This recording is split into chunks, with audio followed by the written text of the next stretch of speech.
Mom and kitchen বিডির পক্ষ থেকে সবাইকে জানাই আন্তরিক অভিনন্দন। সবাই কেমন আছেন? তো আজকে আমি দেখাবো চিকেন ফ্রাইড। তো ফ্রাইড চিকেন তৈরি করতে কি কি লাগবে সেটা আমি খুব সহজ উপায়ে ঘরোয়া পদ্ধতিতে আপনাদেরকে দেখানোর চেষ্টা করব, যাতে সবাই এই সুস্বাদু ফ্রাইড চিকেন করে বাসায় বসে খেতে পারেন। তো প্রথমে আমি চিকেন নিয়ে নিয়েছি। তো আমার বাসায় মানুষ মাত্র 2 জন, এজন্য আমি অল্প পরিমাণে কয়েক পিস চিকেন নিয়ে নিয়েছি এবং তার সাথে চিকেনের সাথে আমি অ্যাড করে দিলাম লবণ, মরিচের গুঁড়ো এবং লেবুর রসগুলো আমি চিপে নিচ্ছি আর কি, কারণ এখানে আমি ভিনেগার অ্যাড করতাম। আমার বাসায় ভিনেগার নাই, তার জন্য আমি লেবু ইউজ করলাম। এবং আমি আসলে হালকা পদ্ধতিতেই রান্না করি যাতে, এবং দেখানোর চেষ্টা করি সহজ উপায়ে, যেন সবাই আপনারা আমার এই রেসিপিটা ফলো করে সুস্বাদু চিকেন ফ্রাইডটা খেতে পারেন। তো প্রথমে আমি এই যে মেলেমাইট করে নিলাম এবং মেলেমাইট করে রেখে দিব, যাতে আপনার লেবু, সয়া সস এবং মরিচের গুঁড়ো, লবণ এগুলো যাতে ভেতরে ভালোভাবে প্রবেশ হয়। এবং এখন আমি ময়দাটা রেডি করে নিব। ময়দাটা ভালোভাবে রেডি করে নিতে হবে, কারণ ময়দার ওপরে ফ্রাইড চিকেনের আপনার স্বাদটা নির্ভর করে। তো সেজন্য আমি ময়দা নিয়ে নিলাম 1 কাপ পরিমাণ চালের গুঁড়ো এবং তার সাথে কর্নফ্লাওয়ার অ্যাড করে নিচ্ছি। তো কর্নফ্লাওয়ার দেওয়ার পরে আমি এখানে অ্যাড করে নিব মরিচের গুঁড়ো এবং তার সাথে অ্যাড করে নেব লবণ, এবং সব কিছু নিয়ে ভালোভাবে আমি ময়দাটা মিক্সড করে নিব, কারণ ময়দার ওপরেই চিকেন ফ্রাইডটা ডিপেন্ড করে কতটা স্বাদ হবে। যদিও চিকেনের উপরেও চিকেন ফ্রাইড ডিপেন্ড করে, কিন্তু ময়দার উপরে বেশি ডিপেন্ড করে। তো এই যে আমি সব কিছু নিয়ে নিলাম। এখন ময়দাটা আমি ভালোভাবে নেড়ে চেড়ে মিক্সড করে নিচ্ছি। তো আমি আসলে রান্না করতে পছন্দ করি এবং রান্না করে খাওয়াতেও সবাইকে পছন্দ করি। আমি সবসময় এই কথাটা বলে থাকি। তো আপনাদেরকে ইচ্ছে থাকলেও তো খাওয়াতে পারবো না, তাই আমি রেসিপিটা শেয়ার করছি, যাতে রেসিপি দেখে আপনারা নিজেরা বাসায় বসে বানিয়ে নিতে পারেন সুস্বাদু ফ্রাইড চিকেন।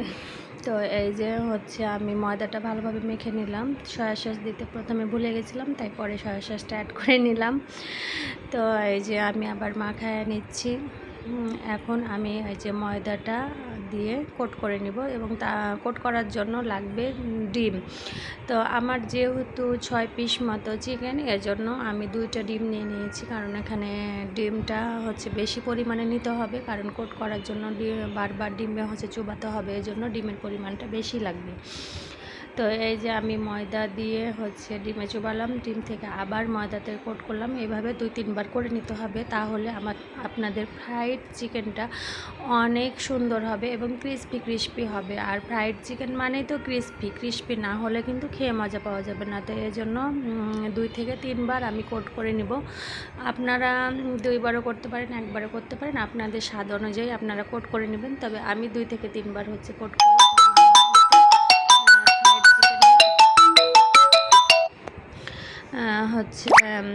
ইয়াটা অনেক মজা লাগে এবং ক্রিস্পি হয় আর কি। তো এই যে আমি কোট করে নিলাম মোট 3 বার। তো এইভাবে আমি এখন সবগুলো চিকেন কোট করে নিব, এবং কোট করে নেওয়ার পরে আমি এটা মোটামুটি 5 মিনিট মতো ডিপ ফ্রিজে সংরক্ষণ করব, কারণ ডিপ ফ্রিজে 5 মিনিট মতো সংরক্ষণ করলে এটার ইয়াটা ভালো হয় আর কি, সেট হয়ে যায় ময়দাগুলো।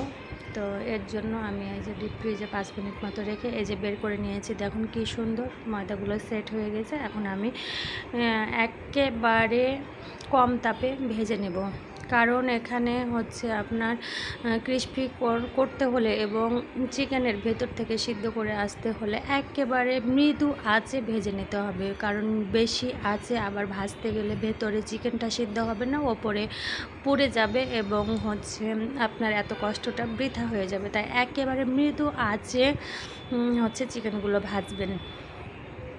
তো আমি এই যে এক এক করে এখন সবগুলো চিকেন অনেক মৃদু আছে ভেজে নেব অনেকটা সময় ধরে। আর আরেকটা বিষয়, রান্না করতে আসলে অবশ্যই সময় নিয়ে রান্না করবেন, ভালোবেসে রান্না করবেন, কারণ ভালোবেসে সময় নিয়ে রান্না করলে রান্নাটা হবে অনেক সুস্বাদু এবং পারফেক্ট। আর এত কষ্ট করবেন, যদি রান্নাটা পারফেক্ট না হয় তাহলে তো আমাদের সার্থকতা কোথায়। আর আমরা নারীরা তো রান্না করতে ভালোবাসি, রান্না করে খেতে ভালোবাসি, খাওয়াতে ভালোবাসি। তো কে কে আমার মতো রান্না অনেক ভালোবেসে করেন অবশ্যই কমেন্ট করে জানাবেন। এবং আমাদের চ্যানেলটা যদি ভালো লাগে তো অবশ্যই লাইক, কমেন্ট এবং সাবস্ক্রাইব করবেন, কারণ লাইক, কমেন্ট এবং সাবস্ক্রাইব করলে আমি বুঝবো যে হ্যাঁ আপনারা আমাকে অনেক পছন্দ করছেন এবং আমি নতুন নতুন সহজ রেসিপি আরও নিয়ে আসতে উৎসাহিত হব। তো সবাই অবশ্যই আমার চ্যানেলের পাশে থাকবেন এবং আমাকে উৎসাহিত করবেন, এটা আপনাদের কাছে আশা করব। তো এই যে আমার ফ্রাইড চিকেন ভাজা হয়ে গেছে এবং আমি করে নিয়েছিলাম ফ্রাইড রাইস। তো এই যে আমার রেসিপিটা ফলো করে সবাই বাসায় বানিয়ে খেয়ে দেখবেন। তো দেখুন আমার বাবুও খাচ্ছে কি মজা করে, ওর হচ্ছে যদি ফেসটা দেখেন তাহলেই বুঝতে পারবেন। তো এই যে দেখুন ও হচ্ছে ভাজার পর থেকে করছিল, জিদ করছিল, তো তখন গরম ছিল এজন্য দিনে। এই যে দেখুন কি সুন্দরভাবে মজা করে খেয়ে বেড়াচ্ছে। তো সবাই ভালো থাকবেন, সুস্থ থাকবেন, আমাদের জন্য দোয়া করবেন, আমার বাবুর জন্য দোয়া করবেন, আমার বাবু যেন সুস্থ থাকে। আমার বাবু একটু অসুস্থ, তো সবাই আমার বাবুর সুস্থতার জন্য অবশ্যই অবশ্যই দোয়া করবেন। তো আজকে এই পর্যন্তই। আসসালামু আলাইকুম।